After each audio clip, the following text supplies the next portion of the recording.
que era un repte, perquè em van dir mira com estan els espais d'economia dels mitjans. I a partir d'aquí teníem una sèrie de dades, com són aquestes que podeu veure aquí, que hi havia, en els mitjans internacionals, la presència de les dones als espais d'economia era del 20%.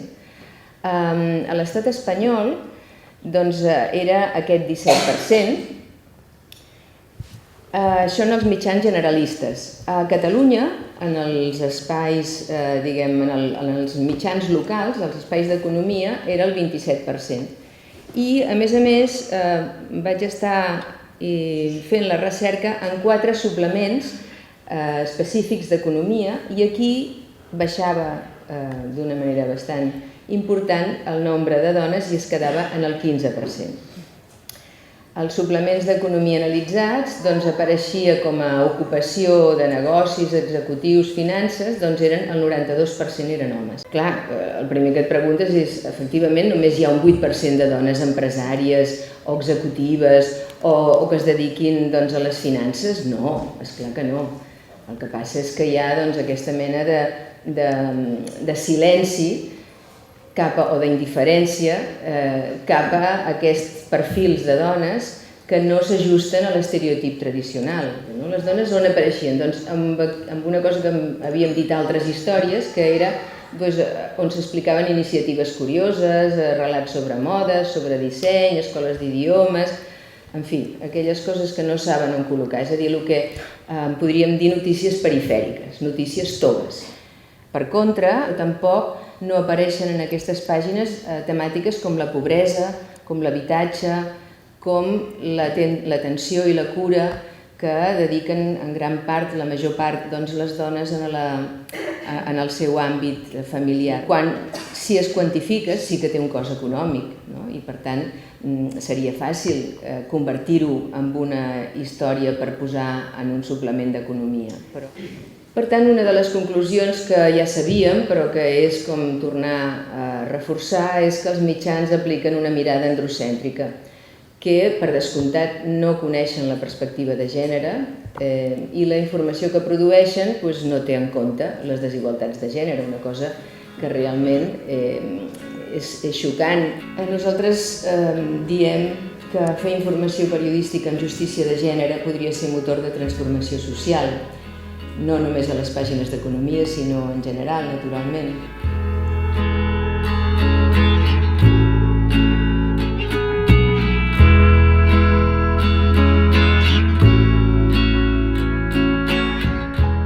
Em vau demanar que parlés de l'apoderament de les dones i us presentaré una perspectiva particular sobre com aquest apoderament pot incidir en el canvi del model social, que al fi i a la cap és el que volem les dones o, millor diria, algunes dones volem produir. I és per això que jo crec que la consciència és el primer punt per avançar en l'apoderament i en la transformació social. I de seguida crec que ens n'adonarem que el reconeixement vers altres dones és un dels primers aspectes a reivindicar. Però el segon, que ve ràpidament a continuació, és la transgressió. Hem d'atrevir-nos a desobeir les convencions, aquells mandats que se'ns han imposat des que hem nascut. La por a l'ostracisme, la por al càstig si no actuem com s'espera de nosaltres, l'enorme culpa per tenir poder, les poques dones que el tenen, pel suposat abandonament familiar que fem, per ser atractives o per no ser-ho, per ser joves o per ser grans, per ser intel·ligents o per tenir encant. Sembla que sempre ens hem de disculpar i cada disculpa per ser com som ens resta poder individual i col·lectiu. Contra això només tenim una opció, al meu entendre, que és trencar d'una vegada per totes amb els estereotips segons el gènere. Els nous estudis que s'estan fent sobre lideratge revelen que el líder o la lideressa ideal és aquella que reuneix trets adscrits a la masculinitat i trets adscrits a la feminitat. Per tant, el futur només pot ser la desaparició d'aquests rígids estereotips que ara mateix ens estan encursetant. Però, clar, això no ho podem fer sense poder. Per tant, necessitem massa crítica de dones a càrrecs de decisió per poder trencar aquests estereotips. Només diré, perquè ja haig d'acabar, una frase de l'Amèlia Valcárcel que diu que per les dones la solidaritat no és una virtut, és una necessitat de supervivència.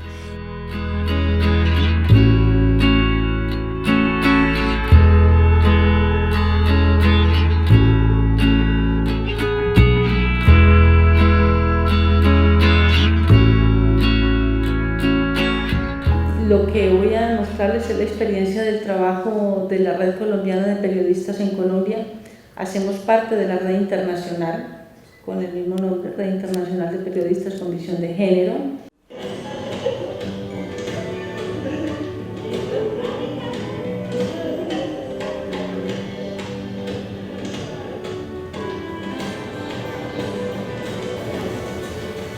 Para hacer todo este proceso, pues es lo que les decía, contamos con un equipo, el equipo formado por la red de periodistas, una coincidencia, un momento coyuntural político en la ciudad.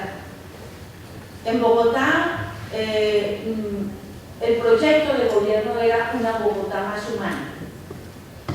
Y cuando se planteó hacer del canal, Canal Capital, el canal más humano, nos planteamos dónde están las mujeres, dónde se habla de los derechos de las mujeres.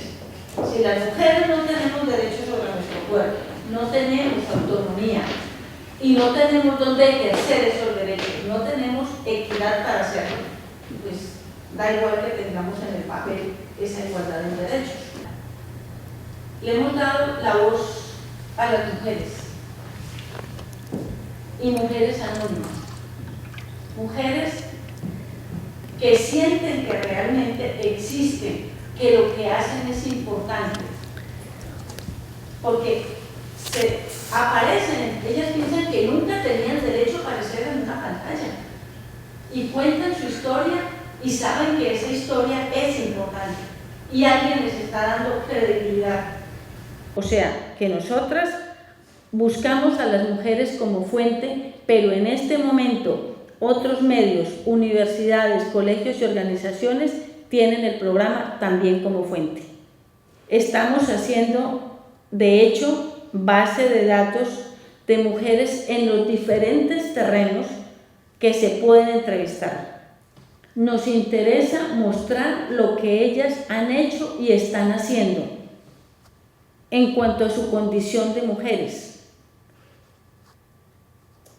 O sea que es una manera de ir cambiando los imaginarios, ir cambiando los aspectos simbólicos de decir las mujeres sí podemos.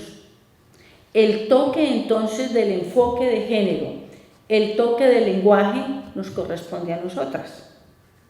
Entonces, realmente el programa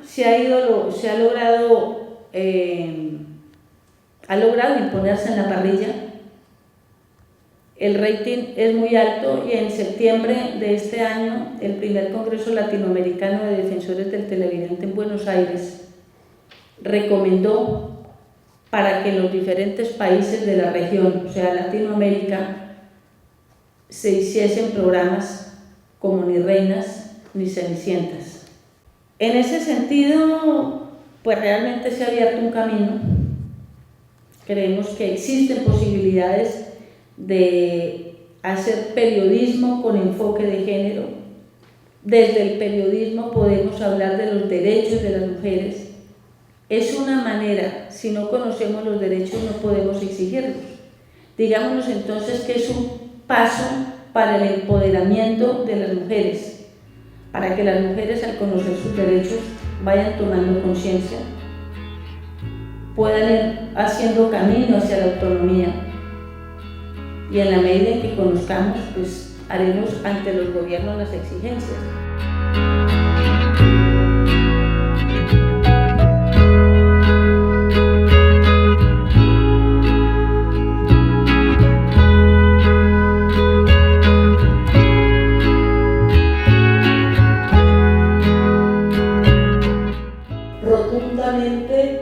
Me siento rotundamente hermosa, rotundamente negra, rotundamente libre. Gina, mi nombre es Gina, soy afrodescendiente, afroecuatoriana, militante de la Coordinadora Nacional de Mujeres Negras, Ecuador. Esta es una organización o una red constituida por organizaciones de mujeres afroecuatorianas, que la idea es visibilizar las diferentes formas de violencia que nosotros venimos, de la cual seguimos siendo sujetas, donde va más allá de las violencias reconocidas por el Estado, más allá de la violencia física, psicológica, sexual, ahora reconocida la patrimonial, económica, está la violencia racial, la violencia cultural, donde incluso si ustedes me miran hoy, yo vengo vestida como una mujer, con el típico traje de una mujer afrodescendiente. Eso es resultado de todo un trabajo de empoderamiento, y un trabajo de empoderamiento que nos permite hoy en día ser protagonistas de nuestros cambios. Por ejemplo, el de una de las compañeras que nos contaba, ¿no?, cómo, le voy a poner por nombre María, ella nos comentaba que ella tenía una niña de 8 meses, y en algún momento le encontró con fiebre y sangrando por su vagina. Luego ella le llevó a la partera, o la que es en nuestras comunidades la sanadora, que utiliza la medicina ancestral o utilizaba en ese entonces, y algo le pasó, le dijo la partera, algo le pasó a esta niña, no sabemos qué exactamente. Y en su momento nuestra compañera María no entendía. Pero luego la niña murió, tuvo la otra niña, y cuando ella tenía 8 años la encontró escondida llorando, y le dijo que el papá le estaba intentando violar. Bueno, María se separó de ese hombre, no denunció. Y ella, pues, luego de mucho tiempo, y con todo porque hemos vivido todo un proceso de análisis, de reflexión sobre las formas de violencia a las que somos sometidas, y entendiendo que muchas incluso son tan sutiles que no las logramos ver. Entonces María, en algún momento recordó, y ahí es donde relacionó que lo que le iba a pasar a la niña, a su hija de 6 años, probablemente le pasó a la bebé que murió. Esto no les cuento con la finalidad de ser como algo polémico, sino más bien como para que ustedes entiendan que detrás de todo este proceso que nosotros venimos haciendo, lo que se va descubriendo y lo que se va logrando. Hoy María es una de las mujeres más empoderadas, diría yo. Están en un proceso está dentro del colegio. Todo este proceso de sanación ha servido también para dedicarse a ella, entender su realidad, pero también dedicarse y revertir esta realidad en la que ella se encontraba.